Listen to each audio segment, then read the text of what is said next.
మహానీయులను స్మరిస్తూ బయన్ కుమారి మాయావతి గారి నాయకత్వాన్ని బలపరుస్తూ ఆకాష్ ఆనంద్ గారి నాయకత్వాన్ని స్వాగతిస్తూ ఈరోజు తెలంగాణ రాష్ట్రంలో స్థానిక సంస్థల ఎన్నికలలో సర్పంచులుగా, ఉప సర్పంచులుగా, వార్డు మెంబర్లుగా ఎన్నికైన వారిని, అదేవిధంగా ఎన్నికలలో పోటీ చేసిన వారిని కూడా సన్మానించే కార్యక్రమానికి అది బహుజన్ సమాజ్ పార్టీ రాష్ట్ర నాయకత్వం ఆధ్వర్యంలో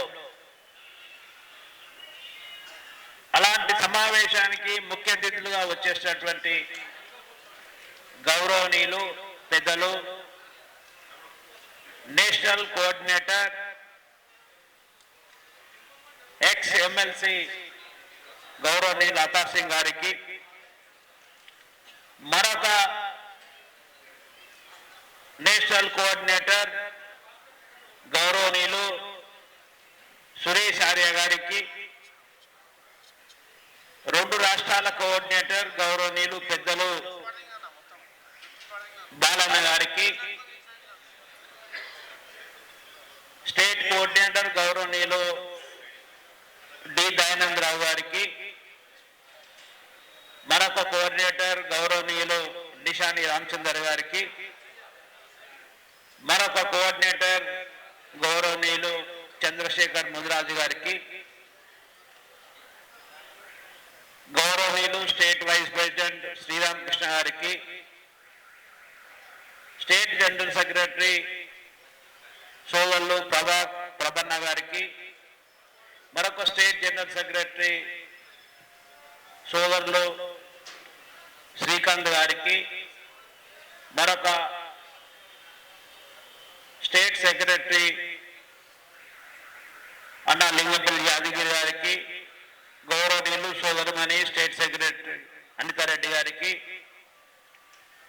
ముఖ్యంగా ఇప్పటి వరకు ఈ కార్యక్రమంలో పాల్గొని ఇంకా వెయిట్ చేస్తున్న మీ అందరికీ మనస్ఫూర్తిగా జయబేన్లు. ఈరోజు తెలంగాణ రాష్ట్రంలో చాలా ముఖ్యమైన రోజు. అది బహుజన రాజకీయ చదరంగంలో చాలా లిఖించదగిన రోజు. తెలంగాణ రాష్ట్రం ఏర్పడక ముందు ఉమ్మడి ఆంధ్రప్రదేశ్ ఉన్నప్పుడు 1989లో గౌరవనీయులు ఈ దేశ బహుజన రాజకీయాలకు దిక్సాక్షి అయినటువంటి అమరుడు మాన్యవర్ కాంశీరామ్ గారు, బిఎస్పి ఫౌండర్, 1989లోనే ఈ రాష్ట్రానికి విచ్చేసి ఈ తెలంగాణ కాకుండా ఆంధ్రప్రదేశ్లో తెలుగు రాష్ట్రాల్లో కూడా బహుజన రాజ్యం ఎంత అవసరం అనే విషయాన్ని స్పష్టంగా ప్రజలకు చెప్పించి, ఏదైతే ఈ ఆంధ్రప్రదేశ్లో ఉమ్మడి ఆంధ్రప్రదేశ్లో శక్తి ప్రదర్శన చేసిండో, ఆ రోజు బాలన్న గారు ఉండే వాళ్ళందరికీ తెలుసు శక్తి ప్రదర్శన చేసిండో, ఆ శక్తి ప్రదర్శనతో ఈ తెలుగు రాష్ట్రంలో ఉన్న మనువాద పార్టీలు, మనువాద నాయకులు అందరూ కూడా గజగజ వణికి ఈ తెలుగు నేలను బహుజనులు హస్తగతం చేసుకుంటారేమని భయభ్రాంతులకు గురైన సందర్భాన్ని మనం ఈ ఉమ్మడి రాష్ట్రంలో చూసాం. ఆ రోజు ఈ ఆంధ్రప్రదేశ్లో ఉమ్మడి రాష్ట్రంలో ఉన్న ఒక సినీ యాక్టర్ ఎన్టీ రామారావు గారు, తెలుగుదేశం పార్టీ ఫౌండర్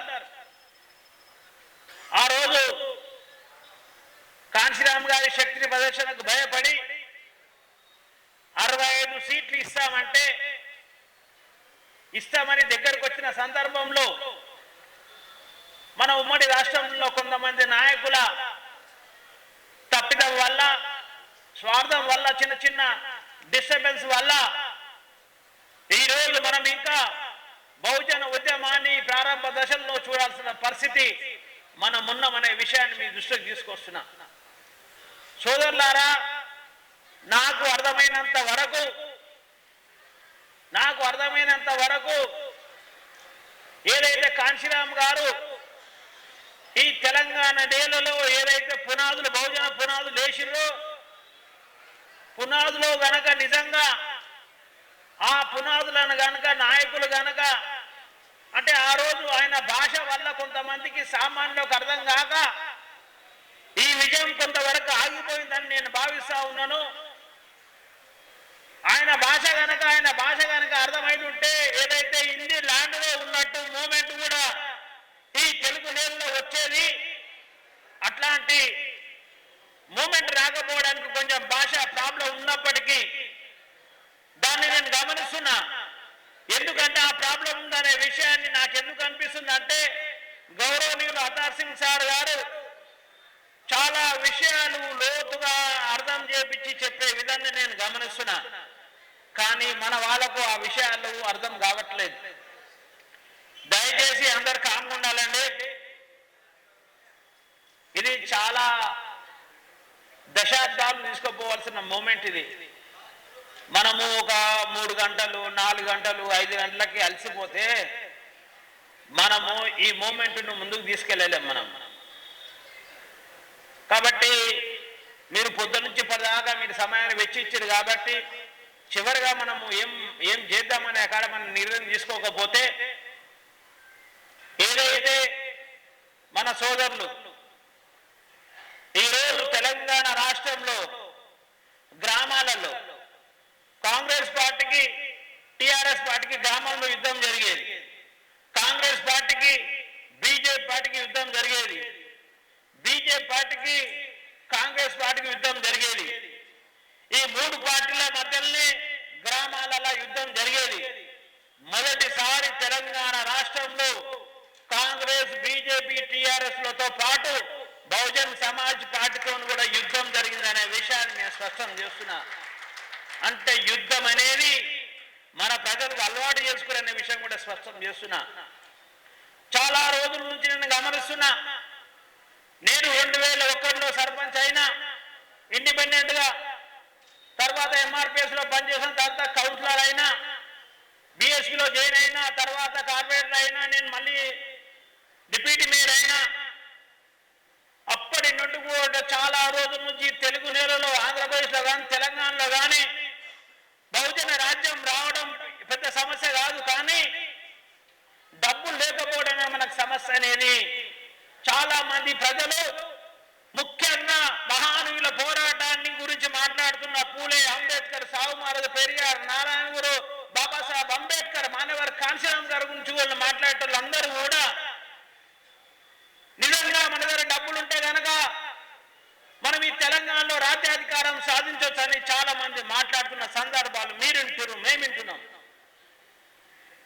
ఇది నిజం కాదని, డబ్బుంటేనే మనం ఈ బహుజన రాజ్యం సాధించడం అనేది అబద్ధమని ఈ రోజు గ్రామాలలో డబ్బులున్న దళితులతో పోటీ చేసి కాంగ్రెస్ పార్టీ, టిఆర్ఎస్, బీజేపీ పార్టీలో డబ్బులున్న దళితులతోనే బహుజన సమాజ్ పార్టీ పేద లీడర్లందరూ పోటీ చేసి సర్పంచులుగా, ఉప సర్పంచులుగా, సర్పంచ్ వార్డు మెంబర్ గెలిచినాక ఉప సర్పంచ్ అవుతారు. ఒకవేళ మనం అమ్ముడు పోతే మనం ఉప సర్పంచ్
తెలంగాణ నేలలో తెలంగాణ రాష్ట్రంలో 123 మంది వార్డు మెంబర్లు, 9 మంది ఉప సర్పంచులు, 4 సర్పంచులు కలిసి 2028లో ఈ రెడ్డి కమ్మ వెల్మ రాజ్యాలను పునాదులు కూల్చడానికి మా సమాజం సిద్ధంగా ఉందని నిరూపించే రిజల్ట్ ఇది అనే విషయాన్ని స్పష్టం చేస్తున్నా.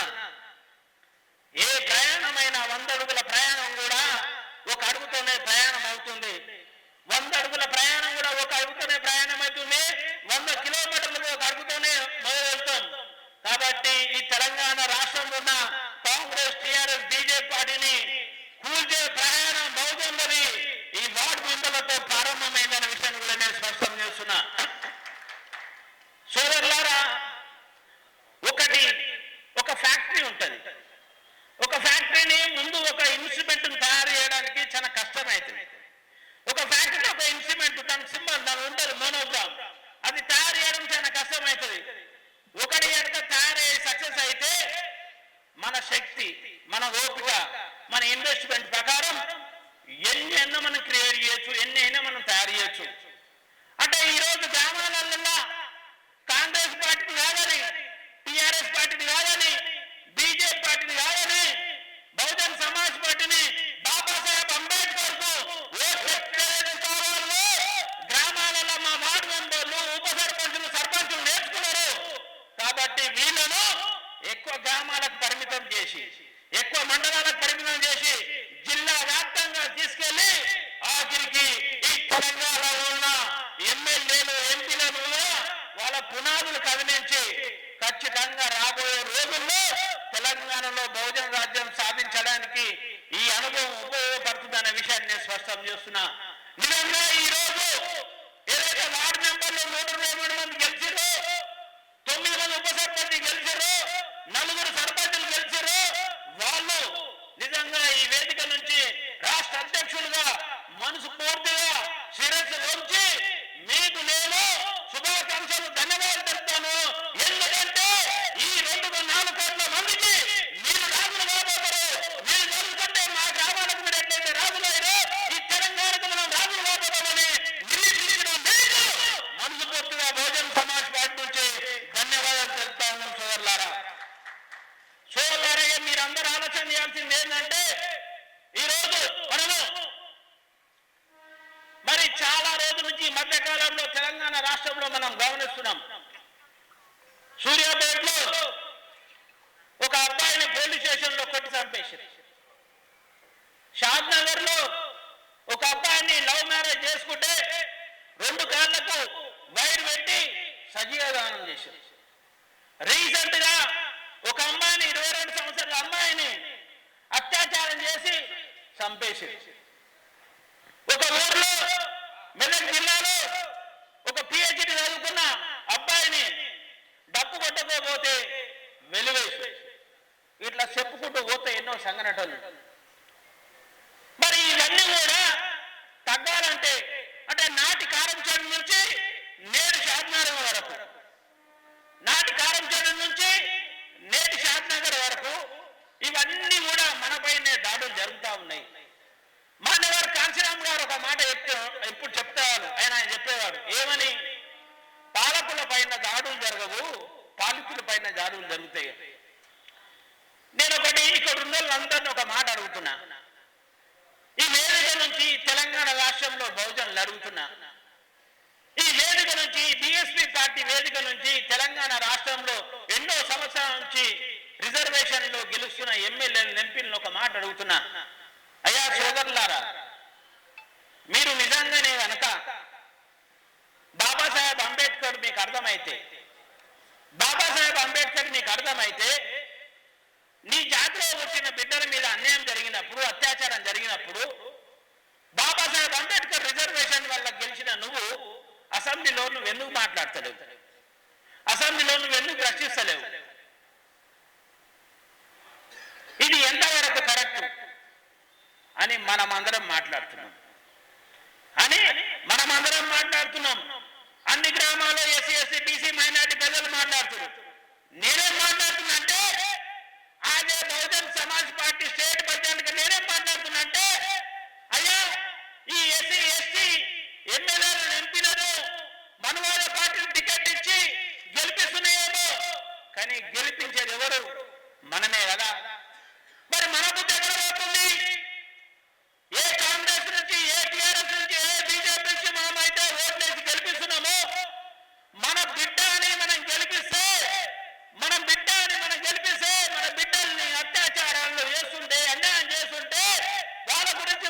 మాట్లాడినోళ్లకు ఓట్లు వేయడానికి మనకెట్లా మనసు వస్తుంది? వాళ్ళు మోసగారంటే మనం మోసగారం కాదా?